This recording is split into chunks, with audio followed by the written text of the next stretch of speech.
UP में इस समय दो बाहुबलियों के बीच में सियासी जुबान जमकर चल रही है। एक दूसरे के ऊपर आरोप लगाया जा रहा है, प्रत्यारोप का दौर चल रहा है और ये दोनों नेता हैं जौनपुर के पूर्व सांसद और पूर्वांचल के बाहुबली कहे जाने वाले धनंजय सिंह, और वहीं दूसरी तरफ उनकी ही बिरादरी के हैं अभय सिंह। अभय सिंह समाजवादी पार्टी से विधायक गोसाईगंज के हैं। फिलहाल समाजवादी पार्टी ने उनसे अपना किनारा कस लिया है। इन दोनों नेताओं के बीच में सोशल मीडिया प्लेटफॉर्म पर अलग अलग जगह पर हमेशा एक दूसरे के बारे में कुछ न कुछ कहा जा रहा है।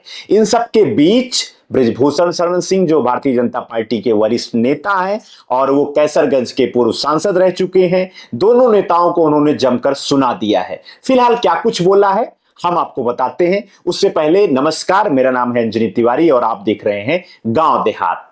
अपने इस वीडियो में हम आपको बताएंगे कि बृजभूषण शरण सिंह ने दोनों नेताओं को सुनाया क्यों है, दोनों नेताओं को नसीहत क्यों दी है। फिलहाल आपको बताते हैं कि बृजभूषण शरण सिंह ने आज यानी कि 19 दिसंबर को गोंडा स्थित अपने आवास पर, जिसको बिश्नोहरपुर कहा जाता है, वहां पर वो मौजूद थे। पत्रकारों ने उनसे सवाल पूछा कि अभय सिंह और धनंजय सिंह के बीच में इस समय खूब आरोप प्रत्यारोप चल रहा है। दोनों एक दूसरे को बस गरिया नहीं रहे हैं, बाकी सब कुछ कह डाल रहे हैं। एक दूसरे को माफिया कह रहे हैं, एक दूसरे को कोडिन भैया कह रहे हैं, एक दूसरे को बाहुबली कह रहे हैं।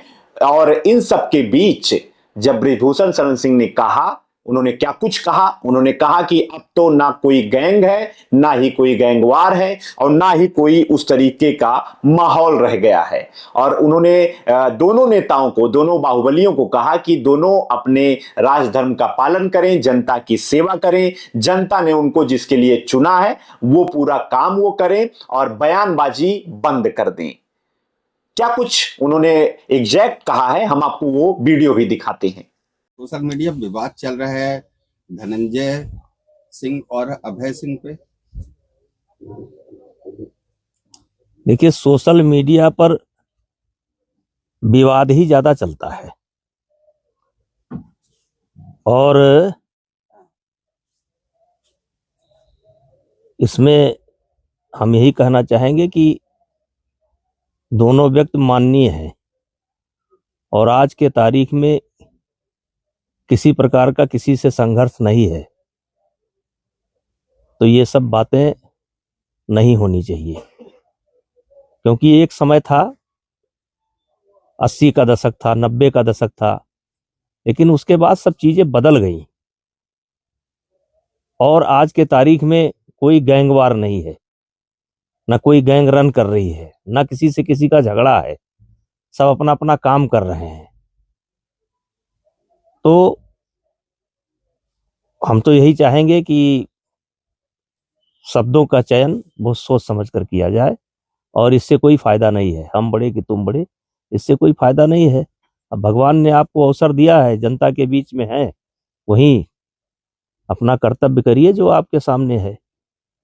और कौन बड़ा कौन छोटा, ये तो बहुत समय बाद जो है आकलन होगा ना कि कौन बड़ा कौन छोटा।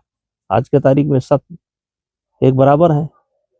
दोनों लोग एक दूसरे के ऊपर आरोप लगा रहे हैं। नहीं, वो थोड़ा मीडिया में कुछ शब्द निकल जाते हैं कभी कभी, लेकिन अगर गलत निकल जाए तो उसको संभाल लेना चाहिए। अब संभालने की जरूरत है, बंद करना चाहिए। कहाँ गैंगवार है, कहाँ दुश्मनी है, सब अपना अपना काम कर रहे हैं, करें।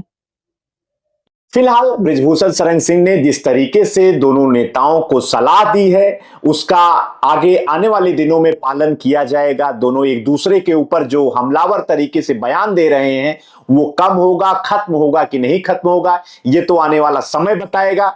लेकिन जिस तरीके से बाहुबली बृजभूषण शरण सिंह ने कई मौके पर जो है धनंजय सिंह का समर्थन किया है, कोडीन वाला जब मामला चल रहा था, जो है कोडीन युक्त कफ सिरप का, उस समय भी उन्होंने धनंजय सिंह का बचाव किया था। उन्होंने कहा कि किसी के साथ किसी की फोटो आ जाती है तो वो जो है उस तरीके का व्यक्ति नहीं हो जाता है। उन्होंने स्वयं कहा कि मैं 2000 लोगों के बीच रहता हूं, प्रतिदिन 2000 लोगों के बीच फोटो खिंचाता हूं, तो क्या मैं किसी को व्यक्तिगत तौर पे थोड़ी ना जानता हूं। इसी तरीके से उन्होंने कई अहम मौके पर बृजभूषण शरण सिंह ने धनंजय सिंह का बचाव किया है, लेकिन इस बार उन्होंने अभय सिंह और बृजभूषण शरण सिंह को, अभय सिंह और धनंजय सिंह को, दोनों लोगों को जो है नसीहत दी है। उन्होंने उन दोनों को सुनाया भी है, खरी खरी भी सुनाया है कि एक दूसरे के ऊपर बयान देना वो बंद करें, और सोशल मीडिया पर जिस तरीके से ये जो है बयानबाजी, जुबानी जंग चल रही है,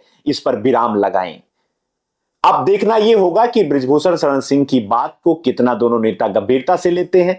फिलहाल जिस तरीके से बृजभूषण शरण सिंह ने दोनों के बीच में आके बयानबाजी को बंद करने की उन्होंने पहल की है, सलाह दी है, इस पर आप क्या सोचते हैं कमेंट बॉक्स में हमें जरूर बताइए। और देखते रहिए गांव देहात।